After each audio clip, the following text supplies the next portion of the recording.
wakula kiseera nekituuka Allah n'atuma malayika n'agamba genda omugambe nti ogenda kuzaala omwana. Ebyo mbadde njogera banna biri mu Surati Imran abawandiika ndikwogera oyuliranga emboozi naye ate birimu Quran sura ya 3 aya 3 mu 3 enda okusoma Imran ng'azaala Maryamu ne taata we ne maama we Anna. Awo bamuzaalidde awo ya maama eri awo Maria ne taata. Kati wogenda mwana mu 5 mu sura yennyini eyo Allah watumira malayika. وإذ قال ربك للملائكة وإذ قال الملائكة يا مريم إن الله يبشرك بكلمات منه اسمه المسيح عيسى بن مريم. Jukira mu kiseera malayika yajjira eri Maryamu nemugamba nti Katonda akusonyesa n'amulira agesenyo nti ogenda kuzaala omwana waki. Qur'an egamba nti jukira eba egamba ffe abasiraamu eba tutegeeza ffe ebyaliyo naye nga birita kulimirwa Nabi Muhammad kuba teyaliyo. Muhammad yabituula tujjukire byebyaliyo Katonda akusonyesa n'amulira agesenyo ag'okuzaala omwana ismuhu al-Masihu Isa bun Maryam rasula wajihan fi dunya agenda kubeera wakitiibwa ku nsi. Kati Yesu yaani tuli awo. Yesu yali wakitiibwa omu ku bannabbi ab'ebitiibwa tazanyirwako era Abusiraamu gaa nti ayitibwa ulul azmi mina rusul ali mu bannabbi abali ab'enkizo mu bannabbi bonna Allah bye yatuma mu nsi si wakitiibwa. Kyobulaba tuwakanya Qur'an ewakanya nti Yesu bamukubanga empi. Yesu yagenda ku musalaba ne bamwambula engoye nedda sebo wakitiibwa. Yes yali wakitiibwa tazanyirwako. Naye topic ino tuligisomesa nti mu maaso era kandi guno omukolo guwedde ogwakuzaalibwa kati ate ogujja mu maaso ate kufa oli nkomyawo ate nensomesa ogwo. Kati Allah agenda wajihan fi dunya agenda kubeera wakitiibwa.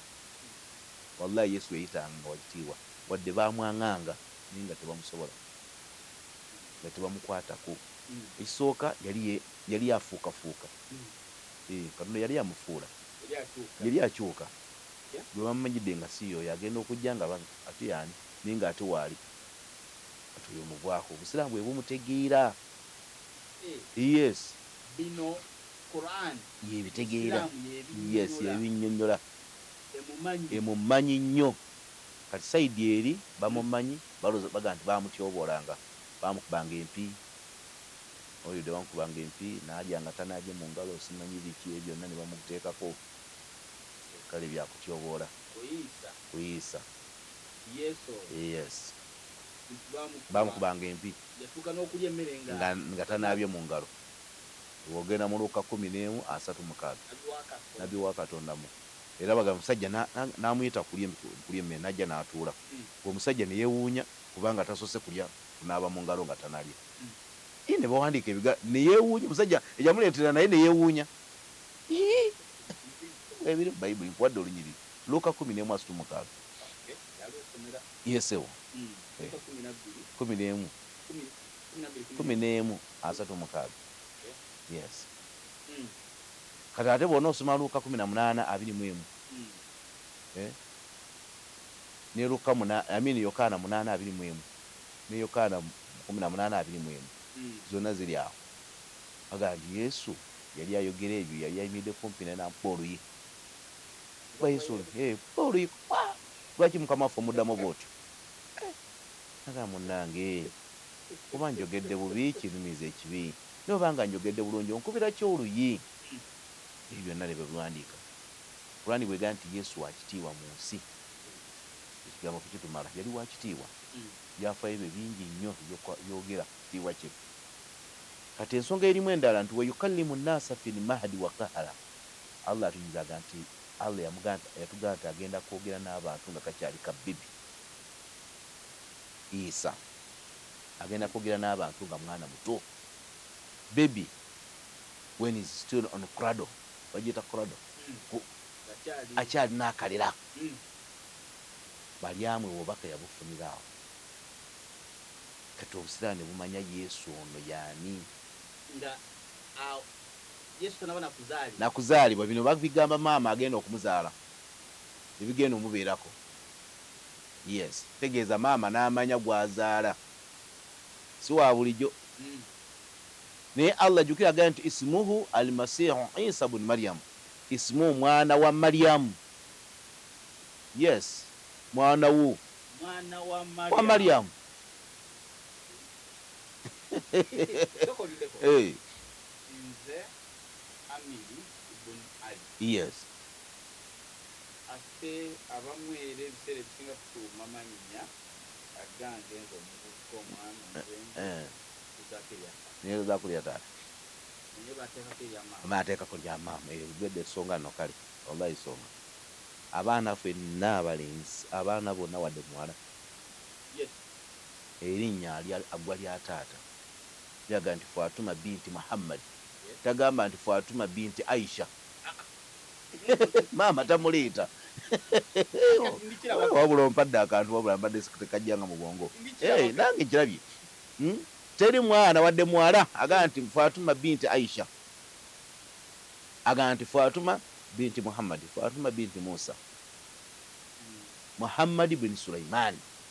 Oli tebamubuuza nti goli wani?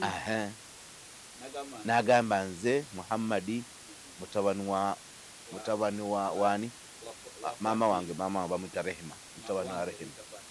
Yes, Muhammadi mutabani wa Rehema nedda mutabani. Yes, kati Isa yes bamugambye ismuhu ibn Maryam, Masihu Isa ibn Maryam, agenda kubeera mutabani wa Maryamu. Yes, tegeeza talina taata, ye talina taata. Abalina bataata babatumaga abataata. Iye muni Musa ye nze na taata, oli talina taata, nsonga lwaki kidda ku maama, mwana wa Maryamu. Yes, era ne mu Bayibuli nebwase emweri Mako 2 Mako 6:2 Mako bagambye nti Hajima wadi Musa ye kyamaani w'abantu ab'enju. Kati wampa Mako wampa Qur'ani n'akampa Bayibuli mbasi ambanyogera ku muntu omu. Yes, 6:2 waga nti Yesu najja Besulekemu n'atandika okuyigiriza. Abangi bwe baamula ne bawuniikirira nnyo, baga nti ono yaani, obuyinza obwo yabujjawa? Si ye wuuno omwana wa Maryamu? Wallahi wekyo lyo. Ye si ye wuuno omwana wa Maryamu muganda wa Yakobo. Mako 6:2 yajja naye n'alaga nti ono omwana wa Maryamu. Hana asomesa ng'akola ebyamagero. Buyinza ki obwo? Si ye wuuno omwana wa Maryamu? Abayudaaya nabo baamanya mwana wa Maryamu. Abayudaaya baamanya mwana wa Maryamu. Era kiri teyalina taata. Tegedde. So agenda kwogera kaana kato, Maryamu yenna abimanya. Yes. Era ekyaddirira kati emboozi ate esinga eyogera ku mwana kati alina tukisanga mu Surati Maryamu, wano ebadde yamba maama ba Maryamu n'omwana omuwala naye bana bamukoonako katono. Basi kati azaalirawa? Azaalira mu Surati Maryamu, mu sura ya maama we yennyini, wano Yesu. Yes, Surati Maryamu aya 16 ewali ebyafaayo byonna okugenda paka kwa aya 5. Aya ziba mekezo? Ziba nyingi. Aya 10 16 aya 19 zonna zoogera ku muntu omu. Ate ne babuukawo ne bagenda mu z'ekinaana era ne zimaliza ku oyo mwennyini. Ebwebisa tuyinza obutatuukayo. Naye Allah agamba nti wadhkuru fi kitaabi Maryamu, usome ku byafaayo nga bubijja mu kitabu kino Qur'an ebya Maryamu. Allah atutuma tusome Qur'an, teri kitabu kirala kigenda kunyumiza bino.